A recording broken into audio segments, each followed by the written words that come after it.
Hey there, Agents of S.H.I.E.L.D. fans. Welcome to another episode of the Agents of S.H.I.E.L.D. After Show here on AfterBuzz TV. Tonight, we are talking about Season 5, Episode 16, Inside Voices. We're going to be talking all about the Absorbing Man and Gravitonium, Ruby versus Creel, some familiar faces from the past, and of course, a pretty awesome jailbreak. Stay tuned. You're tuning into the destination for TV superfan discussion, AfterBuzz TV. And now, let the buzz begin. Everyone, I'm going to need you to use your inside voices. No. Inside voices, please. Zach, inside voices? I refuse. I have so much to shout about. They're finally doing it, you guys. Oh my God. It took 5 years of not using my inside voice. Oh, we can't. No. But He's they're been doing finally, this the whole time. I think this might just be the biggest damn tease ever. I don't think it's a tease anymore. Okay, well, we'll dig into it. Anyway, hey, Agents of S.H.I.E.L.D. fans. Graviton. I'm talking about Graviton. Welcome back to our after show. Let's not waste any time. Let me go ahead and introduce my fantastic panel. To my left, Tehran. Truly a welcome back. I'm back. Tehran is in the house. Indeed. And that very excited man over there on the end of the table, Zach Wilson. Hey guys, I'm fairly certain that Tehran and Jesse at this point are just the same person, and they're just fighting themselves to the death on Fitz a and regular Fritz. basis.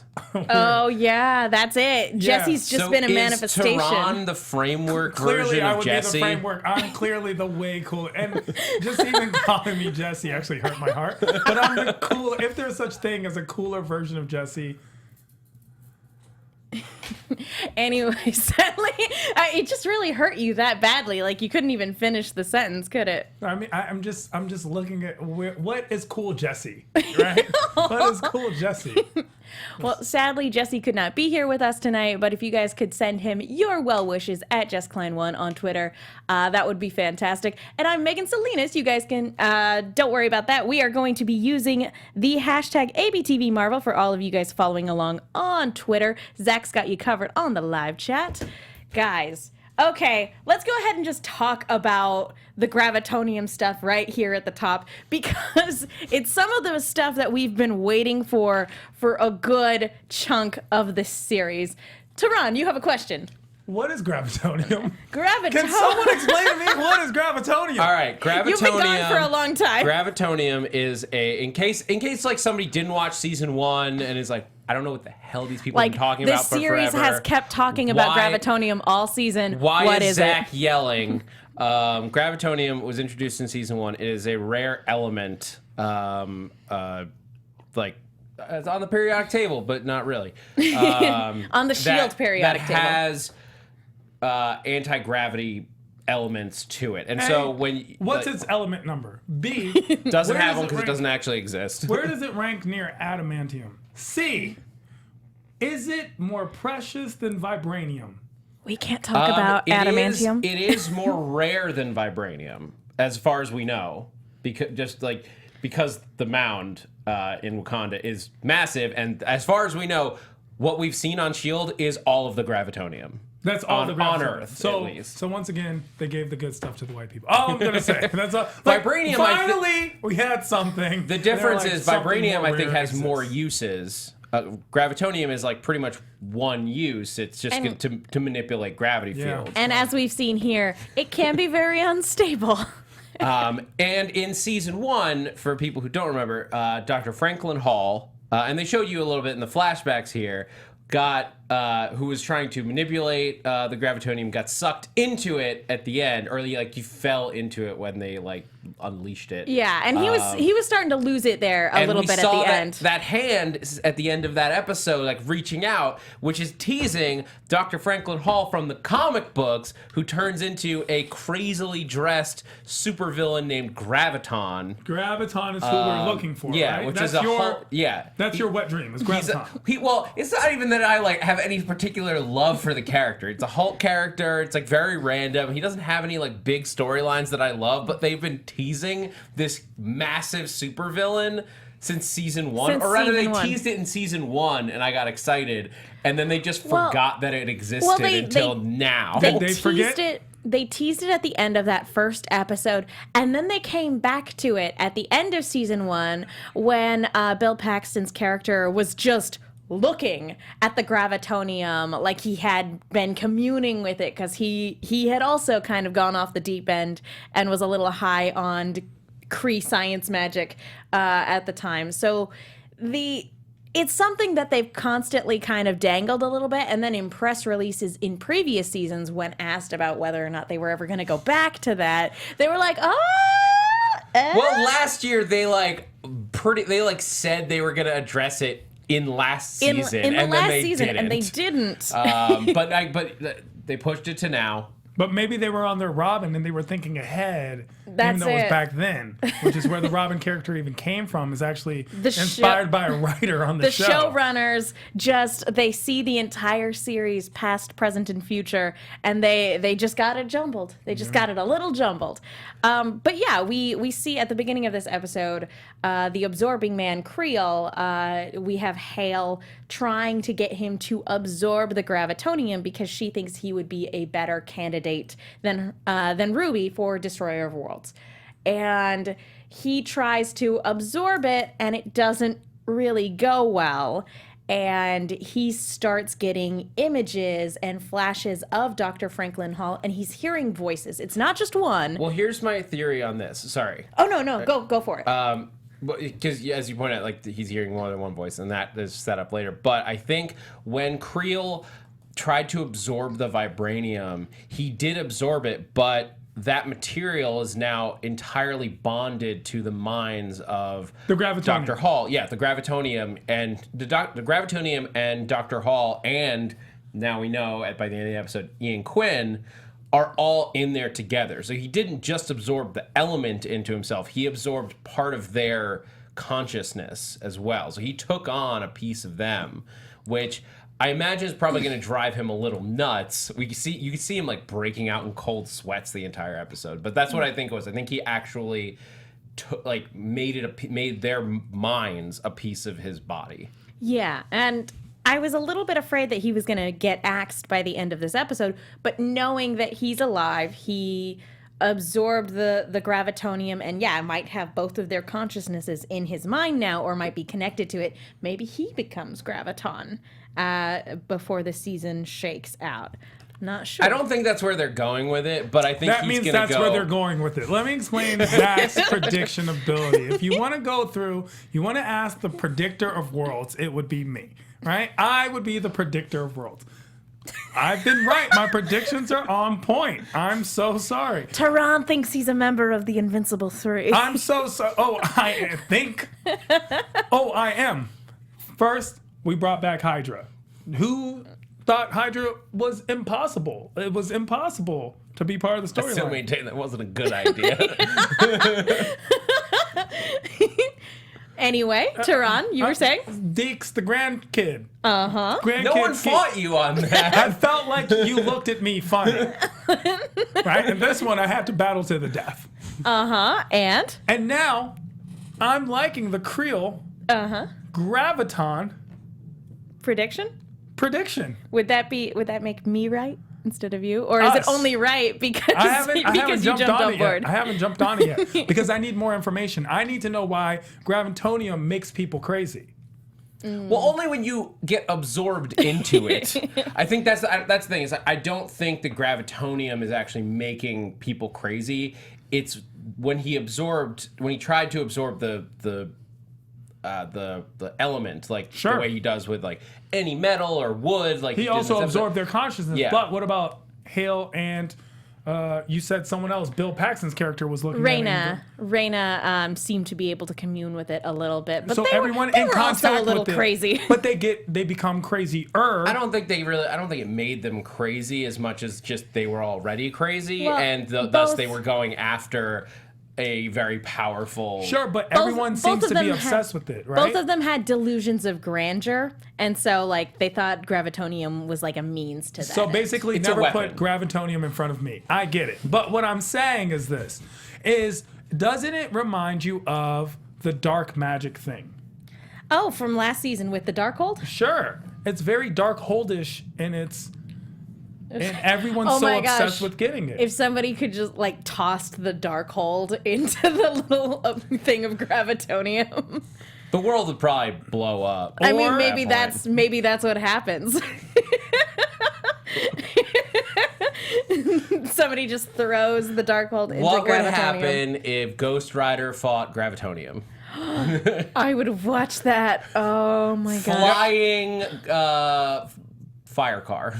Yes. Of course you would watch that. We do the after show. But the point is, you would be interested, like intrigued to watch that. That would be something. I would watch the crap out of that. That would be amazing. Anyway, so yeah, let's go ahead and talk about that scene with Quinn and Reyna for a minute, because that was kind of a treat for everybody who's been with this show for a long time.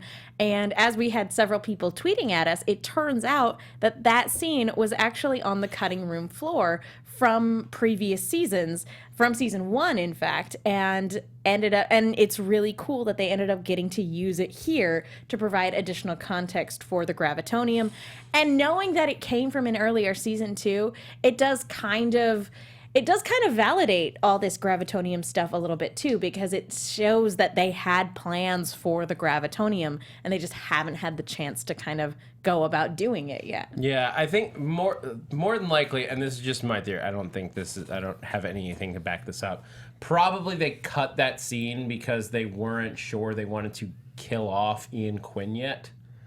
And I think they brought it back here because I'm willing to bet like they couldn't get the actor for Franklin Hall back in time or something like that. They're like, well, if we just make it a combination of people, then we can put anybody we want in there. Such a pessimist.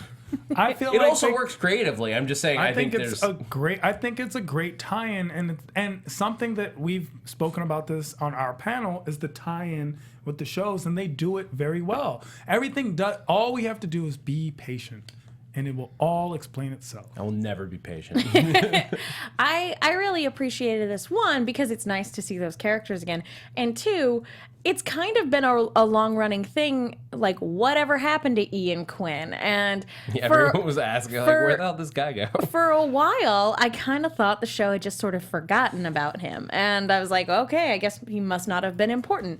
But it's nice to know that they had a planned exit for this character, and that that we get to see this moment played out. I don't know, I really enjoyed that. Enjoyable to me as well. And it's always nice to see Reyna again. I missed her. I like Reyna. Reyna's the crazy one. Yes. I like her a lot. And I didn't really remember who Ian Quinn was until I saw him. And then I was like, oh, I don't remember him. But then I kind of remembered him, vaguely remembered him. And it was nice to see Reyna transformation. Because after she went through Inhuman transformation, she looked very, very different. So it was nice to see the actress again. Yeah. Did she? What? Did she really look that different? Yeah. Oh, dude, she looked super different. They were making Sonic the Hedgehog jokes and everything long before Lash showed up. We were making Sonic the Hedgehog jokes because of Reyna. I liked you after your transformation, Reyna. I don't judge people. Gordon said she was beautiful, and that's what she needed to hear. So yeah, it was a lot of fun to see stuff from season 1. And if you guys want to have fun, look, all you have to do is check out the new podcast, Conversations with Maria Menounos, podcast edition. It's a podcast that I check out each and every week. You get to have fun, learn, grow in all areas of your life. And it's all you got to do is hit play, and just listen to it. A lot of times I listen to these podcasts on my commute to here, actually. It's hosted each and every single week by AfterBuzz TV founder and drops every Friday on iTunes, which is perfect for the weekend. Conversations with Maria Menounos features celebrity and influencer interviews along with secrets and tips on how to be better in all aspects of your life. And it really does. It gives these, gems of knowledge that I love to listen to, from health to wellness to career, relationship, finances, and more, most of which I don't have. But let Maria Menounos be the big sister you've always wanted. Just go to iTunes and subscribe to Conversations with Maria Menounos. And the best part, it's free. And that's by far the best part, is that it's just free. Because I hate when you go to like something and then you realize you have to pay for it and it becomes costly. But this is this is priceless because not only is it free, but it's really helpful in just every aspect of your life. It inspires you. It's a very inspiring podcast. So if you need some inspiration, you feel like the destroyer of worlds is upon you, all you need to do is check out Conversations with Maria Menounos, and be sure to rate and comment. And when you do, let Maria know it was us that sent you there. That's the Agents of S.H.I.E.L.D. AfterBuzz panel. Conversations with Maria Menounos, podcast edition. Check it out. Yeah, guys, and none of us would actually get to be here if it wasn't for Maria's support. So it really means a lot to us when you guys go and support her in return. So thank you guys. So yeah, let's talk a little bit more about Creel in this moment, because I actually felt really bad for him, which is not something I say often about the Absorbing Man, but he, like, being connected to both those consciousnesses, both Quinn and Hall, who apparently hate each other, or what's left of them. They hate each other inside the Gravitonium, and he's just constantly hearing them. And then he finds out that these people he's agreed to work for, in fact, kidnapped and broke Talbot, which, when he was under the assumption that Talbot was being cared for and receiving the best treatment possible, that's not what was going on at all. So I actually kind of felt bad for Creel in this episode, and him trying to redeem himself. I was like, oh man, I hope they don't kill him off the second he tries to be, the better person in this regard. I mean, Crusher Creel is a merc, like, effectively. Like, not that he's, like, going out and assassinating people, but he's not above it. He just, like, he works for who's paying him. But it's cool to find out that he has a friend. Like, yeah. Talbot is his buddy who he will go to bat for. And I get the sense that, like, Talbot probably gave him, like, a break when he thought he was, like, down and out. And when he was working for Talbot, technically he was a good working guy. for the good guys, at least, like, in most people's mind. He was working for the U.S. government. Yeah, so that was when S.H.I.E.L.D. was on the run. Yeah, to him, he's like, no, I'm a government contractor. Like, I'm bodyguard for a general. Especially this portrayal of him. This portrayal of him is really good. It's very good. And the actor does a great job portraying a variety of emotions and complications and symptoms of mental illness, something we don't talk about often. And even though it's a prescribed mental illness because he's absorbed this Gravitonium, it's things that we as people need to be a lot more compassionate about and think about. So I'm glad that he was able to reach out and touch even you, Megan. Even my you, cold you and heart. your cold, cruel heart. There's a black hole where my heart should be. But yeah, I felt bad for him here because just like Gravitonium. No, okay. Looking at the portrayal and the performance here, you're absolutely right. This is an actor who can swing back and forth from being extremely intimidating to then all of a sudden sympathetic, because I will be honest, prior to this, I didn't feel bad for him. I thought it was cool that they brought him back for this season, but I was just absolutely expecting him to be that full-on mercenary. To see that he actually has a compassionate side to him is really cool, to the point where he's like willing to stay behind so that Talbot and Coulson can escape without him. Like, that's pretty cool, Creel. And he actually has a moral compass, which a lot of people didn't see before and wouldn't assume of someone of his stature and power. Yep. Yeah. He's not just like a bank robbing wrecking ball. Yeah. Like Jesse. Well, Not again, like him. Especially given his introduction, I mean, he killed a lot of Hunter's friends. He killed Lucy Lawless, guys, because that just happened to be part of the job at the time. Wait, Did he kill Lucy? he killed Lucy Lawless. That was Creel? That was Creel. That Man, was I Creel. blocked that out. Lucy Lawless. But she was You are lawless. not forgiven. I feel like he's on the right track to redeeming himself, but it's going to take a long time before you get redeemed for killing Lucy Lawless. But Ruby's not too happy that Creel has essentially taken her place in what should be, as she deems it, her birthright. She trained her entire life to be the destroyer of worlds, and now her mom wants to hand it off to Creel. She's not too happy about that. But she was created for this purpose, correct? Yes. So the whole plan was to create this life form who would grow up to become this person. Who would become the destroyer of worlds. Why do all these villains always want to destroy the world? Can we talk about this? Well, that was Whitehall's code name for it. I don't know. I don't know if that's a code name. That's seems Destroyer pretty World overt. sounds pretty like. No, it's just a saying. No, it's not. You are now we know you're going to destroy the world. So I want to know what their actual purpose is. Like, what do they actually want? I think Ruby wants, if she's being genuine with all of her interactions with Alex von Strucker, if she's being genuine, what she wants is to take control of her own life. And I think in her mind, the way she does that is obtaining power. And her mom wanting to keep the Gravitonium away from her is preventing her from becoming powerful. And so that...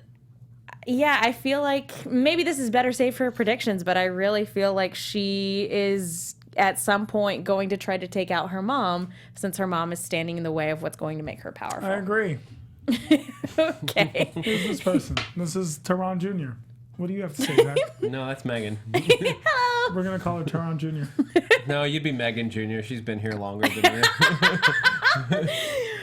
Megan Jr., what do you think about the next episode? I think we should. I'd rather be Megan Jr. than Cooler Jesse. So if that says anything about where we're at, I just want to let you know.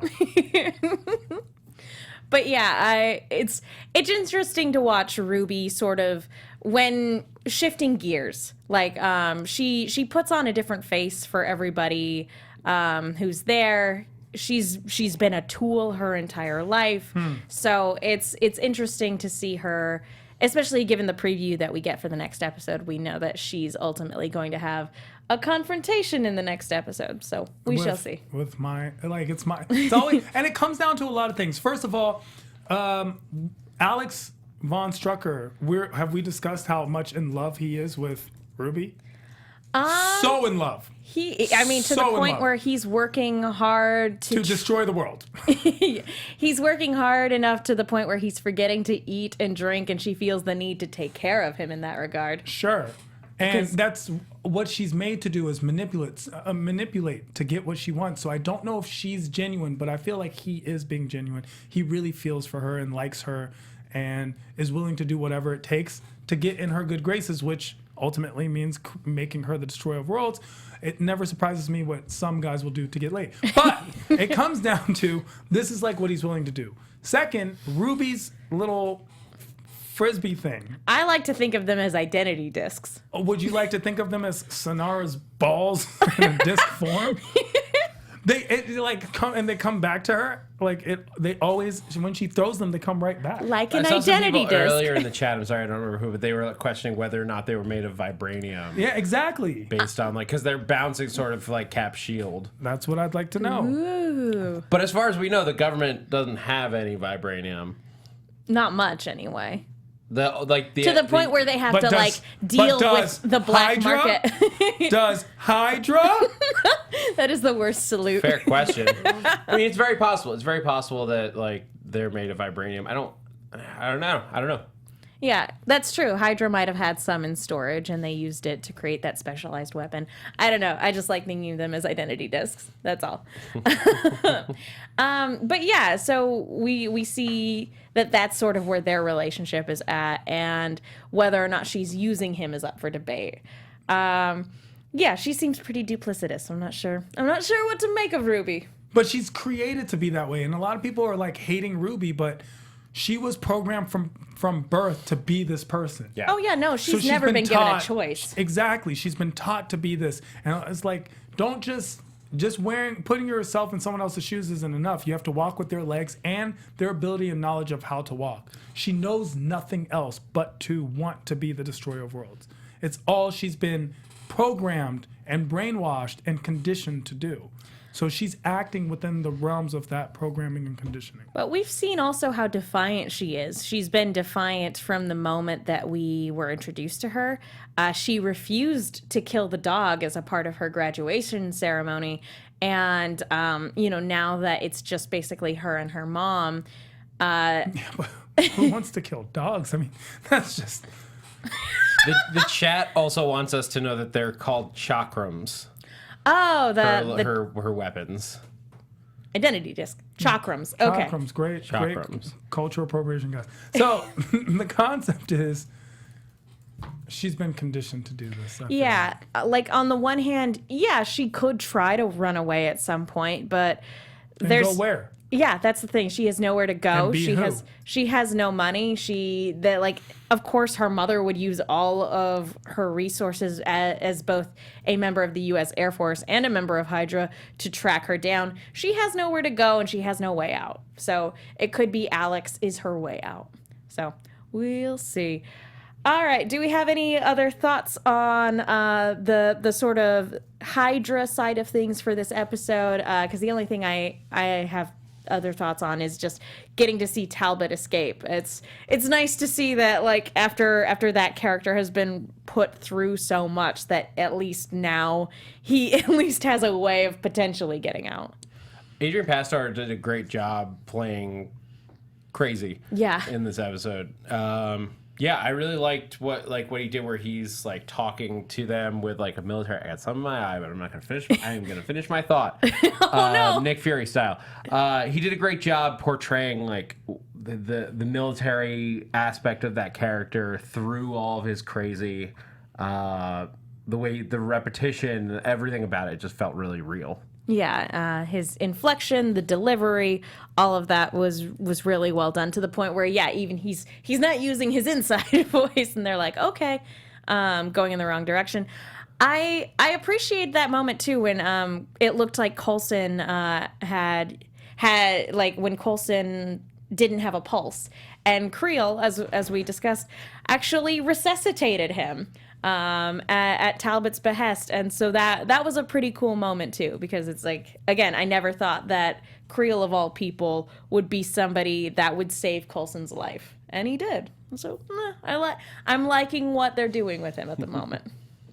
I look forward to seeing more. Any final thoughts, Tehran? Sure, I think my hill salute was pretty good. I don't know why we felt like it wasn't. It's always been a silly salute. Tehran hailing Hydra in the AfterBuzz TV studios. Yep. Either that or he just wants like a double fist bump. I'm not sure. Nope. Okay. Okay, really quick then, before we switch gears, I want to talk to you guys really quickly about iTunes. Folks, thank you so much to everybody who's gone to iTunes to rate, subscribe, leave a comment. We love hearing from you, and is the best way to let our producers know that you guys like the show that we're putting on. And thank goodness, the feed has sort of gone back to normal. We know that for a couple weeks there, it was kind of difficult to find our after show. And we are happy to say that the feed is now present again if you look up Agents of S.H.I.E.L.D. after show. So guys, thank you so much for sticking with us.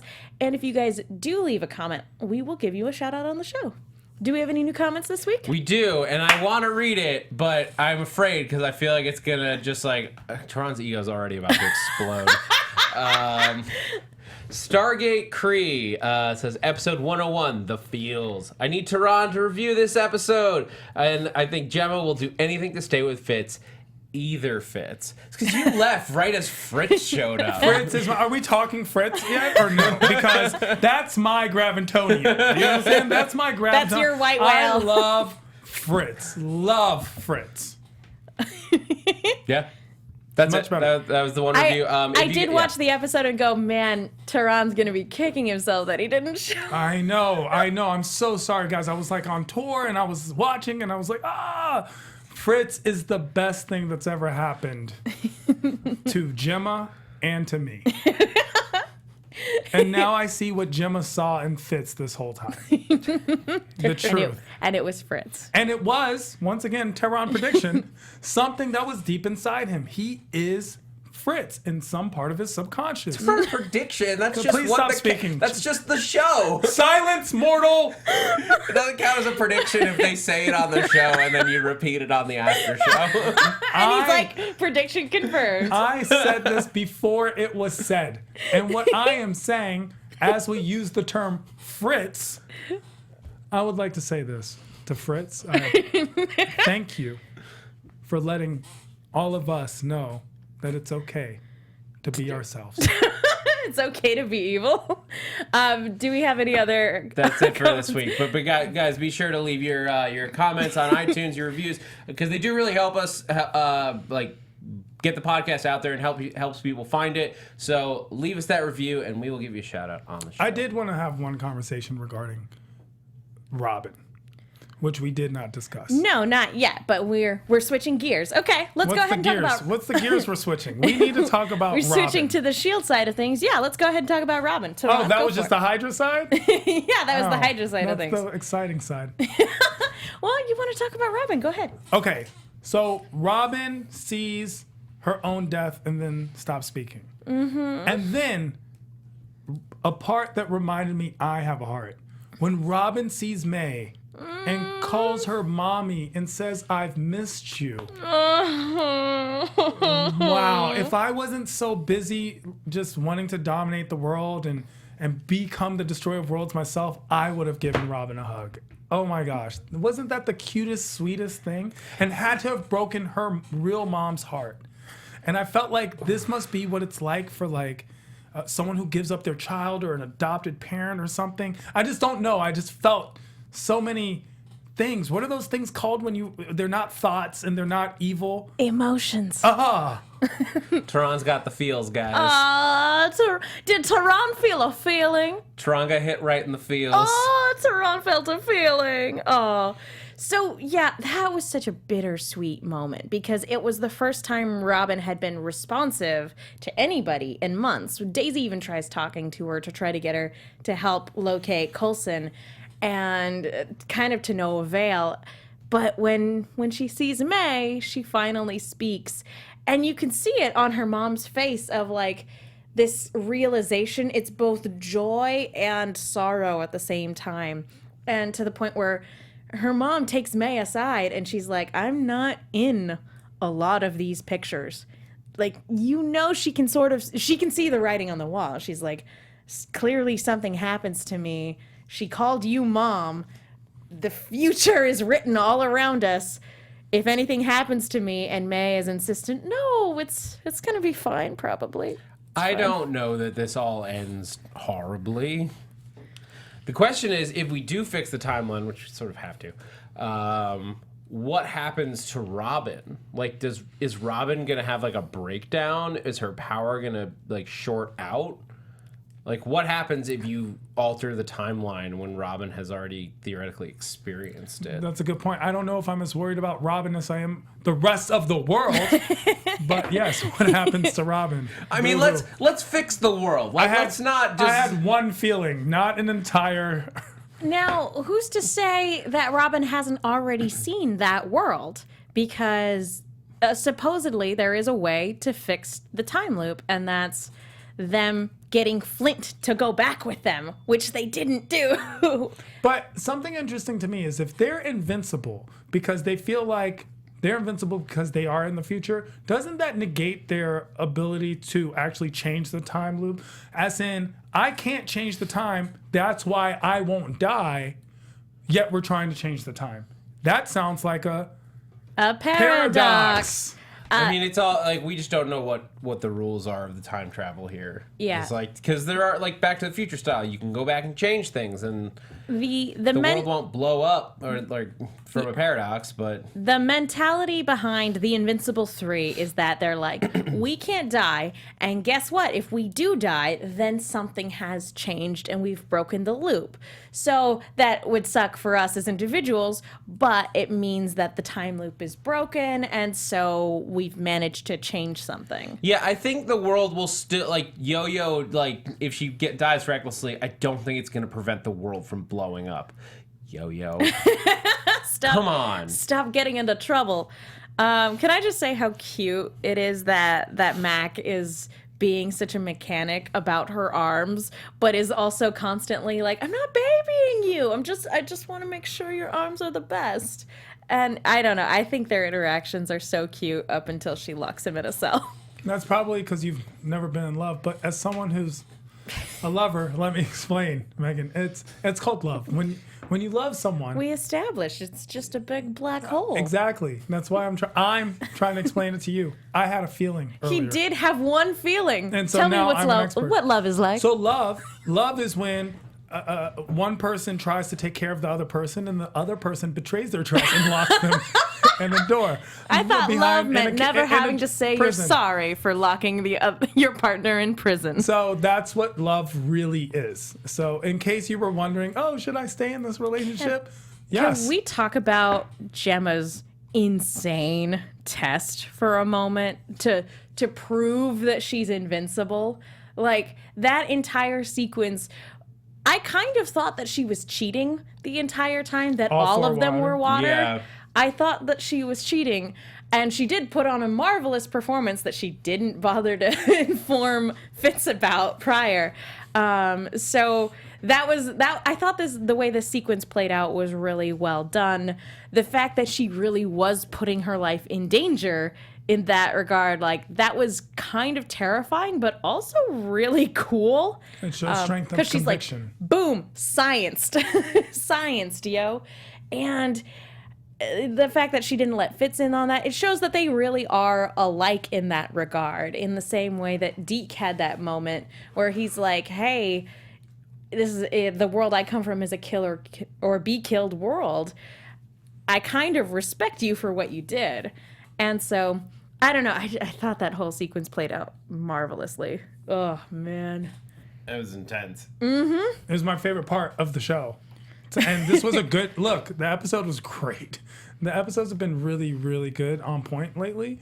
That was just so much fun. And then she pours it out just to show. She's like, see, I wasn't cheating. I wasn't cheating. And everyone, even, I feel like even Yo-Yo was a little shocked. I was like, whoa. Yo-Yo was like, that's not what we actually, we just And then discussed. follow it up with Yo-Yo reaching for the gun and it going off right in between Fitz and Simmons, and everybody just going, ah. But I also feel like Gemma had to show the reveal because it proved to Max she actually believes what she's talking about.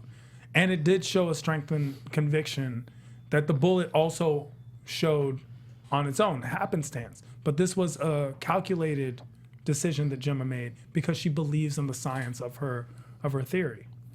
Cause she crazy. She crazy. The science is sound. Is she crazy? To some people, it sounds crazy. Most people always ridicule the people that are dancing because they can't hear the music. I'm just worried about Yo-Yo in this regard. Even though she's super strong with her robot arms now, she and Gemma are just as reckless. And so even though she can knock down doors, I feel like it's going to be her recklessness and insistence that she and Gemma and Fitz can't die that's going to get Mac killed. Interesting. And I feel like that's what's going to make her leave. Max just sitting there now behind the glass, like, what in the world? What? I was trying to be helpful. Max, like the most innocent guy in this whole situation. He's just like, what did I do? I don't understand what I did to deserve this. I think that just about does it. I think the only other thing to sort of touch on is that Daisy still doesn't really want to be in command. And I love Deke going around like, hey, she's such a hard ass, isn't she? Like just going around to Grandma and Grandpa and being like, telling the same joke to see what they'll say. It's kind of man. adorable. And they're all very mean to Deke. Stop being mean to Deke. Stop being mean to Deke. Stop being mean to Deke. He, like, honestly, like, the more we get to know Deke, the more it's just like, oh, yeah, you do have to respect this guy. Like, he grew up in a really rough environment. Very he tough. made the best of it. Made the best. And, like, he is, what is it? Chip off the old block. Yeah. Who he's- knew that the ship was in the sky? Who figured that one out? Deke did. And Deke. he did build the frame. He did rebuild the framework off of Grandpa's original designs. So he's not dumb. He's very much a product of the environment he came from. But he's very smart and And a good person. Really? How did they get back to the past again? Oh, that's right. self-sacrifice. Yep. Deke, even though he wasn't sure, just went on a whim, sacrificed himself, and didn't know he was going to make it through. And instead, or in Deke's, And instead, he lived to be bullied by the rest of the Agents of S.H.I.E.L.D. I'm sure, like, for the first couple minutes he was on regular Earth, he thought he had died and gone to heaven. Sure. Because, oh my gosh, ice cream. Tree. Great And Tree Zima. is so Great performance. beautiful. Zima is a thing. And Zima. Okay, I think that just about wraps it up. Do we have... Let's go ahead and go into some really quick rapid-fire predictions. And now, your AfterBuzz TV predictions. So, next episode. Well, we see Daisy. that. Yeah, we see Ruby and Daisy are Daisy finally versus gonna meet Ruby. up. I'm Don't not ever meet sure your heroes. I'm not sure what Ruby's plan is for Daisy. Does she want to destroy her as like a more powerful person, or does she want her to join her team? Which obviously Daisy will not do. I think that at some point earlier on, she did want Daisy. She wanted to be like Daisy. She wanted Daisy to join the team and wanted very much, like, when she was a teenager in Hydra Academy, I'm sure she aspired to be like Quake. However, at this point, if Daisy's on their team, H.I.E.L.D is going to give her the Gravitonium. So in order to prove that in her mind, I think that she's worthy of being the destroyer of worlds, I think in her mind she has to destroy Daisy. Well, she says that. She says, I don't want to be like you. I want to beat you. I don't want to be you. I want to beat you. So we see that. Prediction. I think we've come Go up ahead, with some Megan fairly Jr. good ones. Some fairly good ones. I predict that this is going to be the most epic battle ever. It's going to be so good. I just want to see these two. Duke it out. Who's going to win? Quake. Quake. Interesting. Daisy's like, unless like, I mean, here's the thing, like Ruby's a really good fighter, and she's got her chakrams, which are impressive, but beyond that, she doesn't really have a lot of extra powers or skills. So in a match, like Quake is pretty damn OP. Like Yeah. when you get down to it. Because she's a trained S.H.I.E.L.D. agent, and then you throw the superpowers on top of And that. her power is crazy levels of powerful. Like I know she doesn't tend to unleash it, but she was testing them out and practically brought down a mountain in season 2. Sure. Yep. Amazing. She Here's can a use quick her powers thing, to Ruby. shoot up into the air. Ruby It's has awesome. a power that a lot of you take for granted. Her evilness. She's willing to do stuff that Quake is not. And that might be the edge thought you were gonna in say a dirty fight. I thought you were gonna say her seductive nature. I'm not the one that writes the sexy fan fiction. That's you. And it's so funny when you were like, don't ever meet your heroes. I was thinking with my arrogance, don't ever meet your fans. Because that's Tehran. who Quake meets is her biggest. She does. She meets a pretty big fan girl. She meets a big fan, and that fan is like, I want to take a piece of you. All right, guys. Well, that's going to do it for us this week. Zach, where can people go if they want to find you? You guys can find me on Twitter and Instagram at @ThatZachWilson. And if you're a video game fan, be sure to check out the show Game Engine, which I'm one of the writers for, which airs Tuesdays at 4 p.m. on Geek and Sundry's Twitch and ProjectAlpha.com. Find me at I Am Tehran all across the board at I Am Tehran. Because I am Tehran. Again, if you haven't already done so, go and follow Jesse on Twitter and Instagram at JustKlein1. And I'm Megan Salinas. You guys can follow me on Twitter and Instagram at the Menguin. That's TheMenguin. Again, thank you guys so much for tuning in. We will see you all next time. From executive producers Maria Menounos, Kevin Undergaro, Phil Svitek, and the entire AfterBuzz TV staff, we would like to thank you for listening to the AfterBuzz TV network. To watch or listen to other after shows and post comments or questions, be sure to visit AfterBuzzTV.com. I'm Sir Richard Wentworth, and this has been a presentation of AfterBuzz TV. Hail Hydra! The views expressed herein are those of the hosts only and do not necessarily reflect the views of AfterBuzz TV or its owners or principals.